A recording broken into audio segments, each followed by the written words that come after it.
Hi, my name is Benjamin Tunick, And I'm Henry Humes. and we are fraud managers for Edison National Bank, and we thank you for your time for this meeting. So it's been brought to our attention as fraud managers, we've been experiencing a lot of loss due to credit fraud, and obviously not good. So we're here to make a plan and share that plan with you as to how we're going to fix it and really minimize it. Yeah. So we're going to be training new employees to help, you know, limit our losses, improve our trustworthiness from our clients, and overall better our reputation as a national bank. Our plan is for the new employees, is gonna mainly consist of three different areas: the types of credit card fraud, how to best detect credit card fraud, and how to best limit or mitigate credit card fraud. So first, I'm gonna start talking about the types of credit card fraud. Our most prominent issue is gonna be online credit card fraud or card not present fraud. That's going to be our most prominent issue due to our nationwide presence. Credit card information can be accessed from anywhere, and it's important for us to limit that so our clients' information stays safe. So we're not just looking at the online stuff, like we're looking at the tangible things, like the physical things that are also common that get overlooked by like many people, such as skimmers. Like you go to a gas station, you swipe your card, and there's a skimmer on it. No one even knows. Super hard to detect, and next thing you know, there's money out of your account, and all in all, not good. Yeah, there's an immense lack of knowledge about skimming, especially in the older generations. It's very important that we not only learn about that ourselves, but to make sure our clients know about that as well to help prevent the fraud. In addition to that, another type of credit card fraud we're going to be trying to limit is credit card fraud through identity fraud. Identity fraud is very terrible. If someone is able to access your personal details, they will not only be able to hack into your credit card system, but also just other personal assets that you do not want anybody accessing. So now we're going to talk about the training, how we're going to do it, how it's going to be effective, right? But first, one of the biggest questions we're getting is how can we do this and still respect the privacy of others? And it's really hard to do this fine line with the ethics and like the morality of it. So basically, we're training our employees to limit access to sensitive data, and the training, we're trying to have them treat the personal info as something to protect rather than just analyze and just be like a number or like a word. Exactly. And with that, we're going to be diving into our second section of detecting fraud.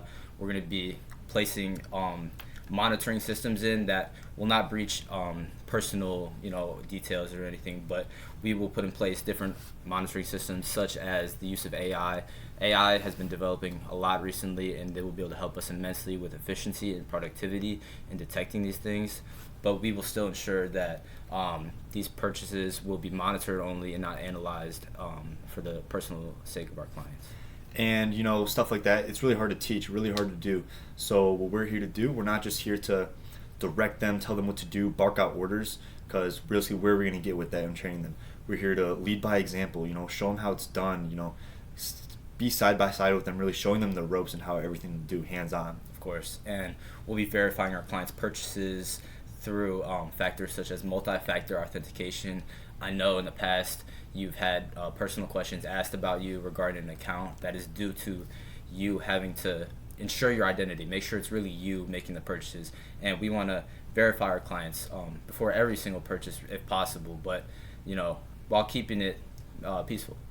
Yeah, simple security questions like what's your favorite dog, like what's your favorite color, simple stuff like that, so we still respect their privacy and not get like too deep into it. Exactly. And it's important that our examiners or people who are monitoring effectively communicate with not only our staff but law enforcement to limit this future fraud.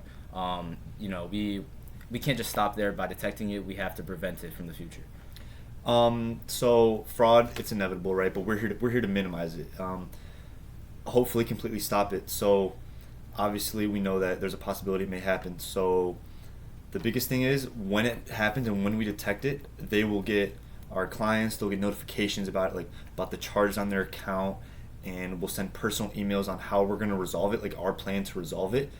And just teach them the dangers, the boundaries, and like how they can prevent it before we even like detect it. Exactly. And with that, we can't do all the limiting and detection. As good as a bank can be, it cannot be entirely on us, and that's why we're going to inform our clients on how to sift out suspicious activity, suspicious emails, suspicious phone calls, stuff like that. So they make sure their personal information is safe, and we need to make sure that they know their personal information is valuable.